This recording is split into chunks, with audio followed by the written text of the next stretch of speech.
Hello, AVID juniors. Welcome back for week 14 as we are just rolling along through first semester. As we are coming up, this is week 14. There's 18 weeks left in the semester. So you got 14, 15, 16, 17, and then the 18th week will be a finals week. For those of you that are new to me or new to AVID, I don't have a final for AVID.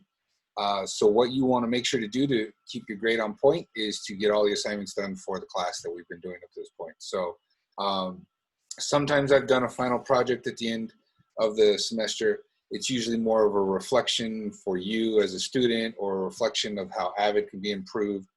Nothing major. It'll be probably an assignment, but it won't be like something you got to freak out about, like an exam or something like that. So because AVID is a skills class, so you're demonstrating your knowledge not by taking a test. You're demonstrating your knowledge by being able to do these skills on a regular basis and being a high-functioning student. That's what we're all about, right? All right, so for this week, there is a holiday on Wednesday. So that means no school. You're going to come to the Monday check-in, make sure that you get credit for attendance. But we will not meet on Wednesday. We're going to meet on Thursday. And so that's even another day later in the week. I know it kind of sucks because, you know, we don't see each other until later in the week. And sometimes you might have questions about, like, how am I supposed to do some of this work? But don't worry, because the stuff I've got planned for this week should be okay. It's nothing pressing that you need to get done Monday or Tuesday. So what I'm basically saying is the work for AVID can wait until starting on Thursday this week, if that makes sense for you. So what is that work? Let's go take a look at what you got going on for this week in AVID. So we're going to be working on resume revisions.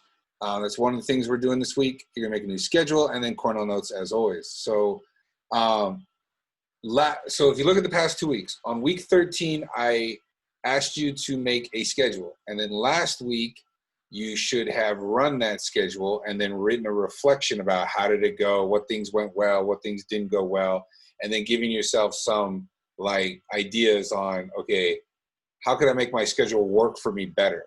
This is part of the growth process. This is part of us improving ourselves. I'm not saying it didn't work. I'm saying how could it be even better than it was before, right?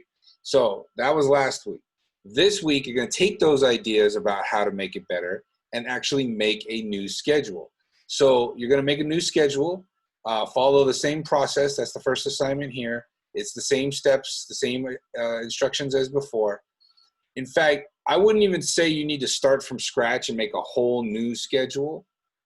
Just make a schedule. Just take the schedule you had and make the adjustments. You know, not some of you made it digitally, some of you made it on paper. Either way, just look at what you got and say, okay, it worked. Okay, and I got to change that. So then you change that one thing.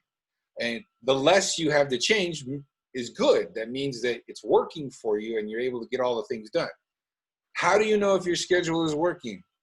If you're getting all your assignments turned in, you're not stressed out, and you're getting good grades, it's working. If any of those things are happening, if you're feeling constantly stressed about things, or you're upset because you don't get time to relax, or you're forgetting things, or you forget to turn stuff in, then it's not working. And so then you got a lot more you need to fix. So usually the students who are doing well have schedules that work for them. Students who are not doing well need a lot of help with schedules. That's kind of typically how it goes, but not always. Not always. All right, so you're gonna make a new schedule this week, and then you're gonna do Cornell notes for this week. That should be a standard operating procedure at this point.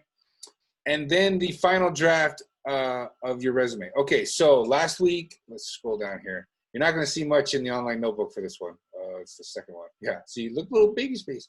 Why is this? Because here's what's going to happen. I'm going to get your resumes to you on Thursday. I'm going to shoot them back to you on Jupyter. My plan is to print them out, mark them up, give suggestions and advice on things I would do differently or maybe add or delete or anything like that.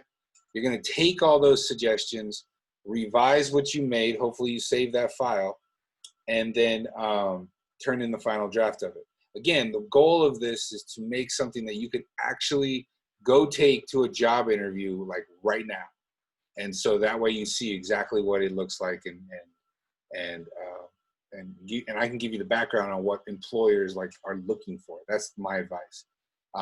Certain things you can say, but you want to say them in a different way, or you don't want to mention them. It depends. I will see what you have in your resumes when I grade them a little bit in the beginning of this week.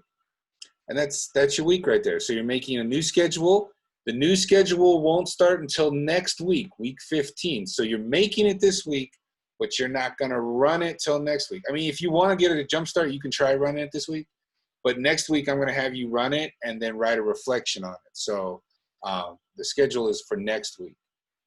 And then, like I said, I'll get you the resumes back on Thursday when we see each other. And then the corner notes in the online notebook, like always. Nothing new there.